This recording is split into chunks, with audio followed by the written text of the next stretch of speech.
Бұл өте өзі терең мазмұны, жүйеленген дүние.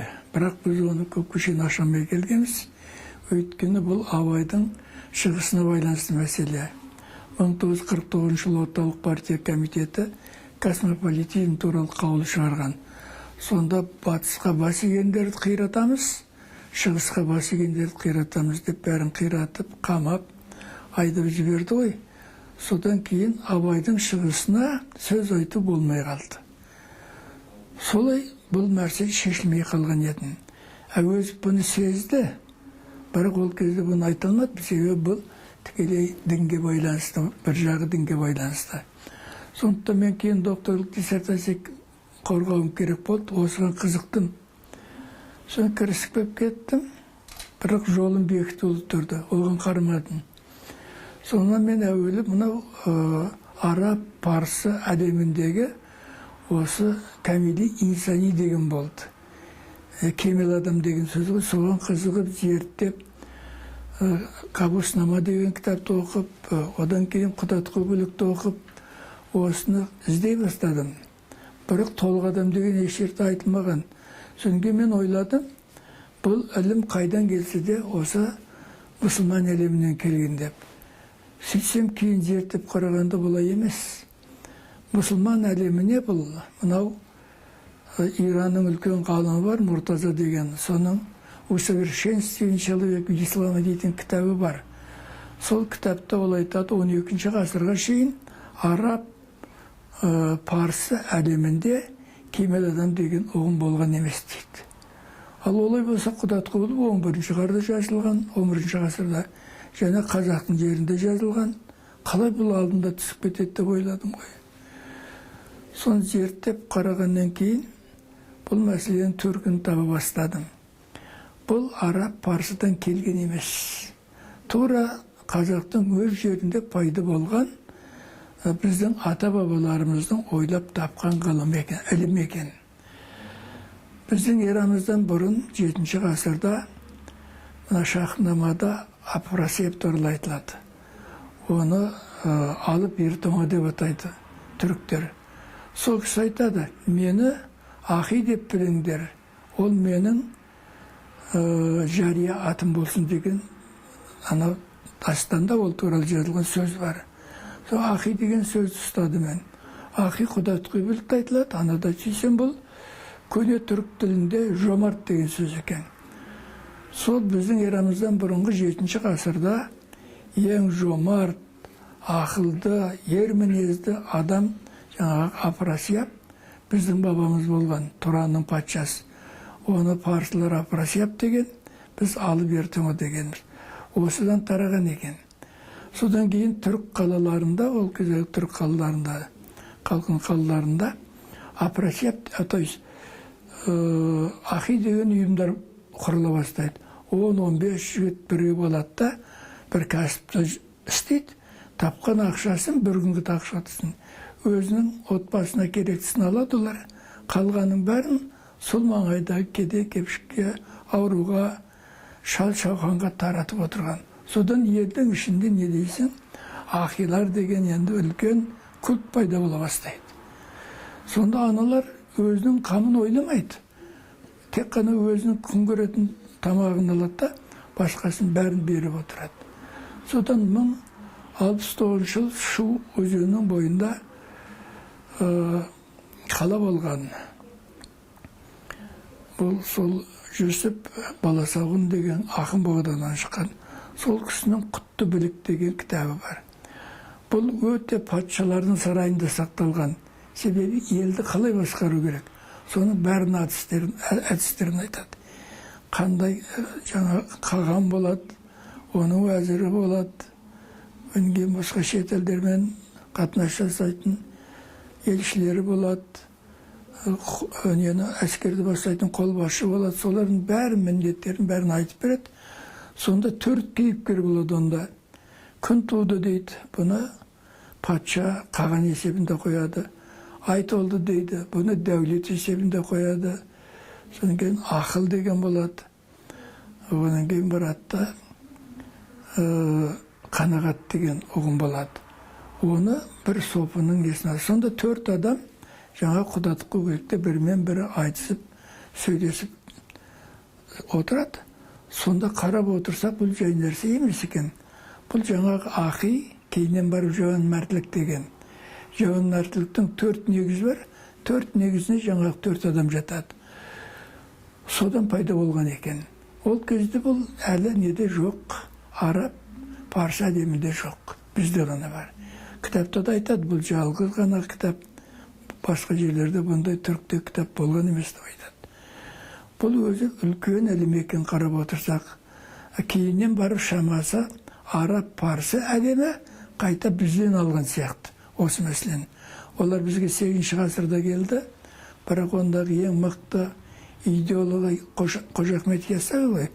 Сонда онда хал ілімі деген бар. Хал ілімі осыған ұқсас. Сонда 7-ші ғасырда жаңағы ақи, 11-ші ғасырда жауан мәрт, 13-ші ғасырда жаңағы Қожа Ахмет Яссауи салған хал ілімі, ең соңында 19-ші ғасырдың басында Абай айтқан толық адам ілімі. Соны індетіп отырып, мен бұны таза Туран жерінде, біздің елімізде пайда болған жаңа ілім деп таптым. Енді осының жүйесін табу керек. Содан кейін Абайды ары оқыдық, бері оқыдық, бір Абайда айтылады толық адам деген. Ешкім бұны айтқан емес. Мен оны іздедім, не толық адам деген? Содан кейін нұрлы ақыл, суық ақыл деген, толық адам, жарым адам деген терминдер шыға бастады. Сөйтіп жаңағы жүйесін таба бастадық. Не керек? Сонымен қызығып мен жаңағы жоғарғы оқу орындарына абайтану деген кішкентай оқулық жасадым. Қазір 8 университетте бізде осы оқулық өтіп жатыр. Біздің мынау Әуезов атындағы Оңтүстік Қазақстан облысының университеті бар ғой. Соның бүкіл қоғамдық ғылымдарын өткізіп жатырмын. Өткен аптада мен ректормен сөйлестім. Келесі жылы бүкіл факультеттердің бәрін өтеміз. Бұл бізге не үшін керек? Өйткені 15-ші ғасырда европалықтар дүниенің көрінген сыры, дүниенің көрінбеген сыры деген мәселені көтерген. Сонда дүниенің көрінген сыры дегеніміз, бұл бүкіл бізді айнала қоршаған материалдық әлем.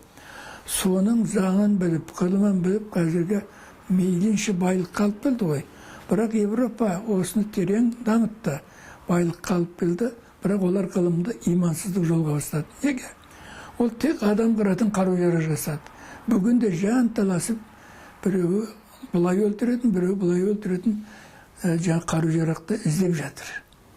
Бұдан қайтқан жоқ. Ал бірақ сонда олар айтты, дүниенің көрінбейтін сыры бар деді. Жан болады.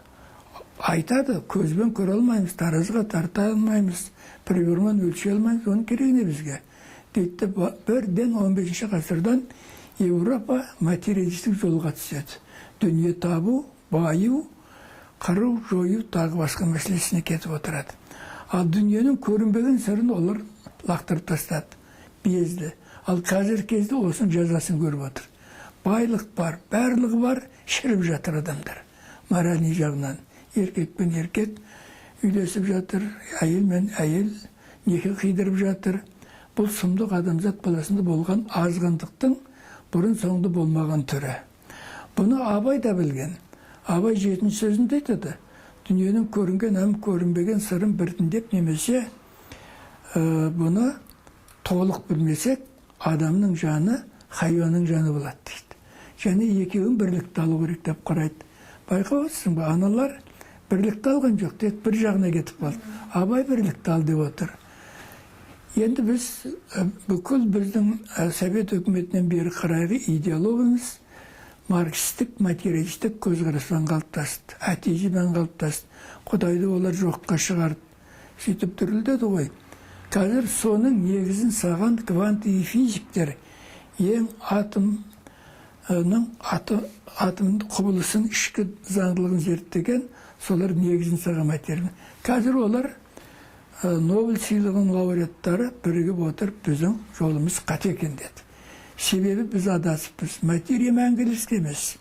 материя санадан туады екен, және ол өзгеріп отырады екен.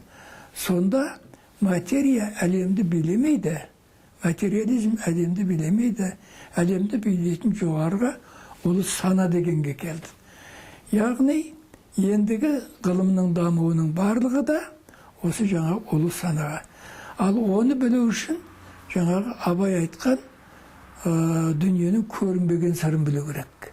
Мен Абай өзі Алланы тануға керемет тырысты. Түбе деген не олыз? Білуге болады ма? Өзінің философиялық өлеңдерді осының бәрін талдап көрді де, ол айтты, Алланы жаратушы түбиені ақылмен біле алмаймыз, жүрекпен сеземіз дейді. Бұл софылардың философиясын ең өзекті тірегі болатын. Абай осыған тоқтады.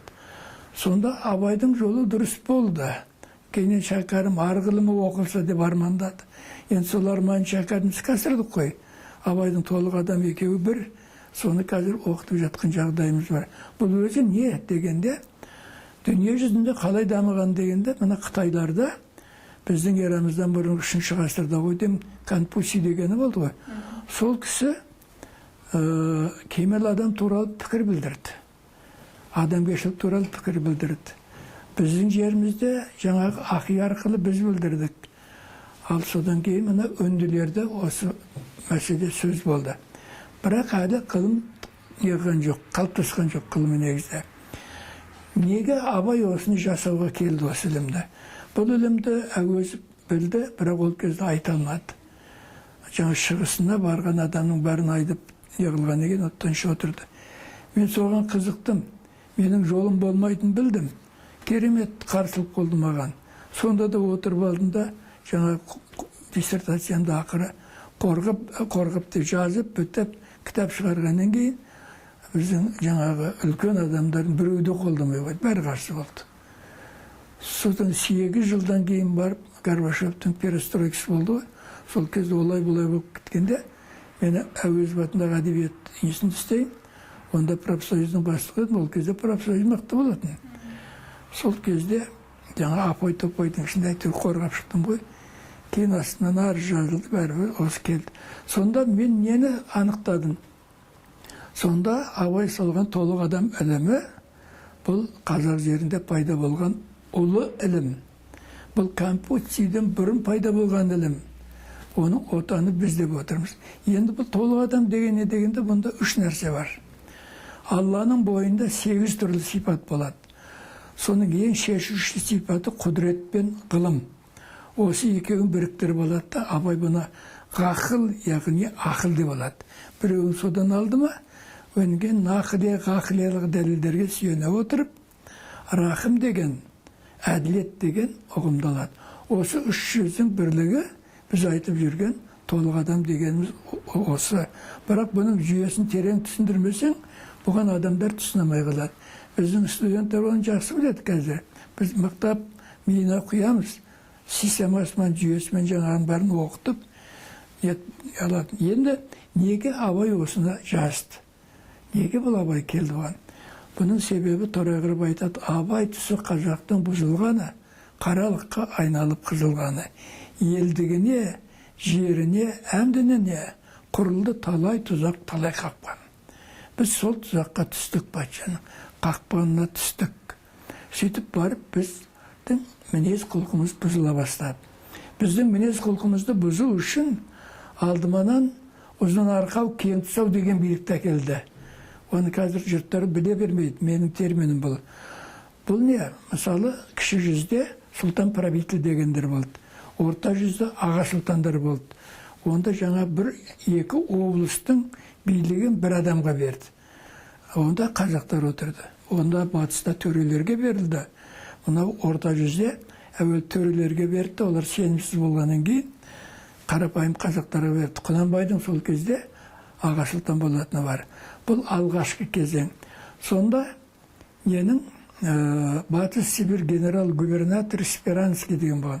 Соның патшаға жазған хаты бар. Сонда айтады, қазақтың даласында сексеуіл деген ағаш өседі екен. Ол ағашқа шеге қақсаң кірмейді, балтаман ұрсаң жарылмайды. тек қана қазақтардың айтуы бойынша өзіне ұрсаң быт-шыт болады екен дейді. Осы әдісті қазақтарды быт-шыт қылып құрту үшін қолданайық дейді. Сол әдісті олар қабылдайды. Өнге 1867 жылы жаңа низам деген ереже енді қазақтарға. Ол ана болыстық сайлауды алып келді бізге. Болыстық енді жаңағыда үлкен облыстық қамтымайды. 2000 үйді қамтиды. Бір сельсоветте ой шамасы. Бір сельсоветтен үлкен шығар. 12 үйден тұрады. 4 биден тұрады. 4 старшынан тұрады. Аппарат осы. Бұнда негізгі принцип территориальный принцип дейді. Ана қазақтар айтты, жаңағы ұрулық принципке қояйық. Мысалы бір ұрым тұтасы отыр ғой. Мысалы, мынау Сырдарияның генерал-губернаторы Уродиков деген болған, өзі неміс. Жалпы бізді билеуге орысты жібермеген, нұқыл шетелдің адамдарын жіберген, полякты, немісті, тағы басқалар. Себебі орыстар жіберсе самодыр ендіремайды. Мыналар өте айлакер, әдемі ендірді. Сол бірінші рет полигон сынайтын алан керек қой. Қазіргі біздің Түлкібас аудандағы Майлыкент сельсовет бар. Бұрын Майлыкент болысы болған. Сол жерді алады. Сөйтіп ақсақалдармен сөйлеседі. Ақсақалдар айтады, мына жерде Құли Шілмембет дегендер отыр. Я Құлиынан, я Шілмембетінен болысты істейді. Сөйтіп олар айтады, жоқ, бұл бізге келмейді дейді. Қазақтар ойлайды, бұның есі келмейді деп. Өнге бұлар айтады, бір болыста 12 ауыл болу керек. 2000 үй болады. 2000 үй. Ал сонда 12 ауыл, 12 түрлі ұрудан болу керек дейді. Бұндағы құпия мынада екен. Бір ұрудан болса, қазақтар таласпайды, ақсақал ұстайды да жүргізеді. Ол патша үкіметіне жараспайды. Патша үкіметше итте таласып, бірін құртатын жүйе керек екен. Сондықтан 12 ауылға 3 жылға болыстықты тастайды, таласқан кезде адам өлімін шен барады. Ақшаны да аямайды. Содан бастап қазақ арыз қой болып алды. Бұрын нар тұлғалы қазақ жылпылдап сарт құсап кетті. Мінез құлқымыз бұзылды. Абай тұсы қазақтың бұзылған деген осы кезден бастап біздің мінез құлқымыз бұзылған екен. Міне соны қалай емдеу керек? Арыз деген күшейді, пара беру күшейді. Содан кейін қазақтар бұрын арыз дегенді білмеген ғой. Қолмен жазады ғой. Кейін қол почеркінді танып қояды. Содан кейін бармағымен жазатын болды. Сонда тани алмайды. Сөйтіп бірінен үсті бір ауылда партиягершілік. Бір ауылда бірнеше партия болады. Біреуді жақтайды. Таласады келіп, қырғын. Сөйтіп жүріп қазақтар бірін-бірі жаңағы езе бастады. Мойнақ итшанау итке, аш иттерге майлы сүйекті лақтырып берсең, ол өлген тірілгеніне қарамайды. Бәрі бірден бастап төбелес болады, қай жеңгені алып кетеді, тура қазақтар төбелестірді. Сөйтіп қазақтың мінез құлқының бұзылуы осыдан. Осыны қалай қойдырам деген Абай жаңағы өзінің толық адам ілімін ойлап, соны жазды. Бұндағы мәселе бұны оқытатын. Біз өткенімізді білмей, ені біле алмаймыз. Ана қолыңдаса отырған кітап маған бер. Мына қазір мынандай кітап шықты. Совершенно секретно. Тайну русификации қазақ. Мен бүгін қолыма алып отырмын. Осында бізді қалай шоқындырды, қалай орыстандырды, ада қазақ, шала қазақ, таза қазақ деген қайдан шықты? Осы патша үкіметінің архивтермен дәлелдеп, мені осын шығарып беріп отырмын. Мені осы толық адам дегеніміз осы. Енді бұны біздің ұрпаққа керек болып тұр. Қазірде біз бұзылып жатырмыз. Европа бұзылғаннан кейін оның шалғыны бізді тиіп жатыр. Енді біз жастарымызды одан сақтауымыз керек. Екінші жақта мынаяқтан да жау шауып жатыр. Мына дін бұзылып кетті ғой бізде. Вахабистер деген шықты ғой. Жастарды, қыздарды бүлдіріп жатыр ғой бұлар енді. Енді осыларды тыю үшін, жастарымызды оларға жібермеу үшін, Абайдың толық адам ілімін оқытуымыз керек. Және олардан қорғаймыз. Әр батыстан кейін бәледен қорғаймыз, екі араға Қытай қорғанын жасаймыз. Бұл үлкен идеологиялық жұмыс. Біздің халқымызды осы ғана сақтайды. Басқа сақтайтын рухани сана жоқ. Сондықтан мен бұған жан алып, сала кірісіп, оқулығын жазып, Бірақ бұны әлі шынын айту керек, біздің жоғарғы министрлік, оқу білім министрлігі орысша айтқанда осознать ете алмай жүреді. Бірақ етеді, қайда барады бұл нәрсе?